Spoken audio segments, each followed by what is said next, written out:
मुल्क भर में आज 5 अगस्त 2019 के भारतीय इक़दाम के खिलाफ यौम इस्तेसाल कश्मीर मनाया जा रहा है। यौम इस्तेसाल कश्मीर के दिन के मौका पर वज़ीर आज़म पाकिस्तान आज आज़ाद कश्मीर की कानून साज असम्बली के ख़ुसूसी इजलास से खिताब करेंगे, जबकि इस्लामाबाद में वॉक का भी एहतमाम किया गया है, जिसमें पार्लियामेंटेरियन समेत मुख्तलिफ मकातिब फ़िक्र के लोग शरीक होंगे।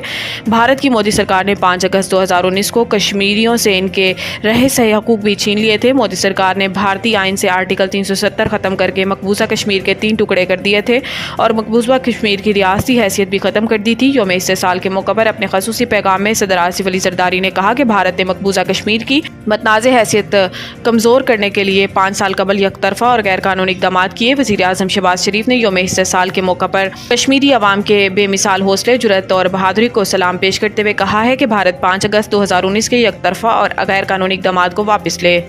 रावलपिंडी जमात इस्लामी के धरने का 11वां दिन, शुरा की तादाद में मुसलसल इजाफा, बिजली के भारी बिल्स, बेजा टैक्सेस, IPP से मुआहिदे, पेट्रोल की कीमतों और दीगर मुतालबात के लिए जमात इस्लामी का लियाकत बाग चौक में जारी धरने का आज 11वां दिन है। धरने में मुल्क भर से आए हुए शुरा का जोशो खरोश जीतनी है। पीर को रोज़ भी जमात इस्लामी के एहतजाजी धरने के शुरा के लिए नाश्ते का एहतमाम किया गया था, जबकि इस दौरान ताजिर तंजीमों की जानिब से जमात इस्लामी के एहतजाज की हिमायत करते हुए धरने में शिरकत की जा रही है। इस सिलसिले में ताजरों ने धरनों के इतराफ़ अपनी हिमायती बैनर्स भी आवेजा कर दिए हैं। आज मगरिब के बाद धरने के मकाम पर बड़ा जलसा होगा, जिसमें ताजिर तंजीमें भी शिरकत करेंगी। वज़ीर आज़म से दरख्वास्त है कि FIA साइबर विंग बंद कर दें।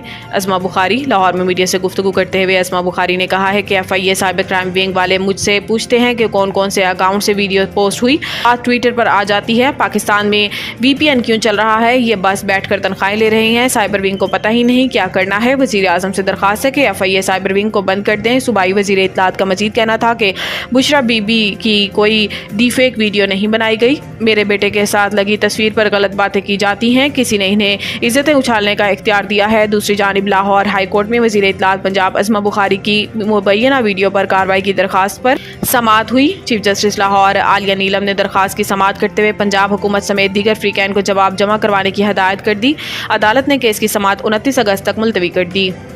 वज़ीर आज़म ने पावर सेक्टर में स्ट्रक्चरल रिफॉर्म्स में अमल दरामद के लिए टास्क फोर्स कायम कर दी। विफाकी वज़ीर तवानाई अवैस लगारी 8 रुकनी टास्क फोर्स के चेयरमैन होंगे और वज़ीर आज़म के मुआवने ख़ुसूसी मोहम्मद अली टास्क फोर्स के को चेयरमैन होंगे, जबकि lieutenant general Mohammad Zafar Iqbal task force में नेशनल कोऑर्डिनेटर होंगे। इसके अलावा ग्रेड 21 के अफसर सैयद ज़िक्रिया अली शाह कमेटी के मेंबर मुकर्रर होंगे और नेपरा CPPA PPIB और SECPP से भी एक मेंबर टास्क फोर्स में शामिल होगा। टास्क फोर्स के टर्म्स ऑफ रेफरेंसेस भी जारी कर दिए गए हैं। टास्क फोर्स अमूर की अंजामदेही के लिए सरकारी या निजी सेक्टर से किसी भी माहिर की खिदमात ले सकती है। TORs के मुताबिक टास्क फोर्स कैपेसिटी पेमेंट्स कम करने और बाज़ पावर प्लांट्स बंद करने के लिए सिफारिशात मुरतब करेगी, जबकि टास्क फोर्स IPPs के क़याम, पैदावारी लागत से मुतल्लिक़ इक़दामात का भी जायज़ा लेगी।